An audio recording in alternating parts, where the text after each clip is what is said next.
اس عشرے کے اندر، ذی الحجہ کے عشرے کے اندر عرفہ کا روزہ 9ویں ذی الحجہ کو رکھا جاتا ہے. ایک روزہ اگر آپ رکھ لیتے ہیں عرفہ کا روزہ، آپ کے 1 سال اگلے اور 1 سال پچھلے گناہ کو اللہ رب العالمین معاف کر دیتا ہے. بہت ساری مثالیں ہیں، بہت ساری باتیں اس طرح کی ہیں جو آپ سمجھ سکتے ہیں ان باتوں کو سامنے رکھ کر کے کہ اللہ تبارک و تعالیٰ کا کتنا بڑا فضل ہے اور کتنا احسان ہے ہمارے اور آپ کے اوپر کہ اس مختصر سی زندگی میں تھوڑا بھی عمل ہم اور آپ کر لیں، چھوٹے چھوٹے اعمال اگر ہم آپ کر لیں تو اللہ تبارک و تعالیٰ بڑے بڑے ثواب ہمیں عطا کرتے ہیں، بڑی بڑی نیکیاں عطا کرتے ہیں. حضرت جابر رضی اللہ تعالیٰ عنہ حدیث کے راوی ہیں، ابن حبان کے حوالے سے حدیث ہے، امام البانی رحمہ اللہ نے اس حدیث کو صحیح کہا ہے. اللہ کے نبی صلی اللہ علیہ وسلم نے فرمایا افضل ایام الدنیا، دنیا کے اندر جو افضل ایام ہیں، جو سب سے بہترین دن ہیں، ایام العشر، وہ 10 دن ہیں یہ عشر ذی الحجہ کے، یعنی عشر ذی الحجہ، ذی الحجہ کے 10 دن یہ سال بھر میں سب سے اچھے دن ہیں، سب سے افضل دن ہیں. اور ایک حدیث میں آپ کو سناؤں، صحیح بخاری کے اندر بھی امام بخاری رحمہ اللہ نے اس حدیث کو نقل کیا ہے اور امام احمد بن حنبل رحمہ اللہ نے اس حدیث کو مسند احمد کے اندر نقل کیا. عبداللہ بن عباس رضی اللہ تعالیٰ عنہ حدیث کے راوی ہیں، کہتے ہیں ما من ایام العمل الصالح فیہا احب الی اللہ من هذه الایام، نیک اعمال کے اعتبار سے، عمل صالح کے اعتبار سے ان ایام میں اللہ تبارک و تعالیٰ کے نزدیک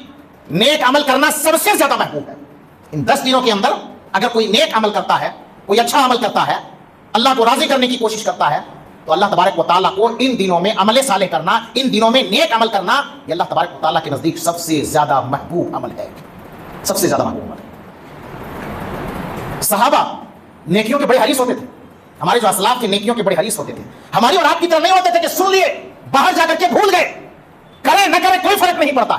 عمل کریں نہ کریں کوئی مطلب نہیں رہتا ہے. لیکن صحابہ ایسے نہیں تھے، سلف صالحین ایسے نہیں تھے. یا رسول اللہ صلی اللہ علیہ وسلم ولل جہاد فی سبیل اللہ، ہمیں سمجھائیے، ہمیں بتائیے اے اللہ کے رسول صلی اللہ علیہ وسلم، جہاد تو اللہ کے نزدیک تو بہت بڑا عمل ہے، بہت بڑا عمل ہے جہاد. جہاد میں جا کر کے ایک آدمی مر جاتا ہے، کٹ جاتا ہے،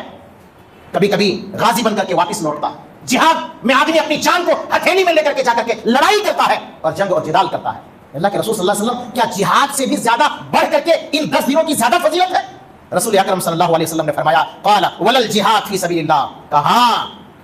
جہاد سے بھی بڑھ کر کے، جہاد کی بھی اتنی بڑی فضیلت نہیں ہے، جہاد سے بڑھ کر کے ان 10 دنوں کی فضیلت ہے. اللہ اکبر. لیکن اللہ کے رسول صلی اللہ علیہ وسلم نے واضح کیا کہ الا رجل خرج بنفسه وماله ثم لم يرجع من ذلك بشيء، لیکن ایک آدمی اگر جنگ میں جاتا ہے، جہاد میں جاتا ہے اور جا کر کے نہ اپنی جان کو لے کر کے واپس آتا ہے، نہ مال کو لے کر کے واپس آتا ہے اور وہ قتل ہو جاتا ہے، اللہ کی راہ میں شہید ہو جاتا ہے، تو پھر اس کا مقام زیادہ ہوتا ہے، اس کا مرتبہ زیادہ ہوتا ہے. لیکن ایک آدمی لڑائی کرتا ہے، ایک آدمی جنگ کرتا ہے، دشمنوں کو مار کر کے ختم کر دیتا ہے اور وہ اللہ کو راضی کرتے ہوئے غازی بن کر کے واپس لوٹتا ہے، فتح حاصل کر کے واپس لوٹتا ہے، تو اس سے بھی زیادہ فضیلت ان 10 دنوں کی ہے.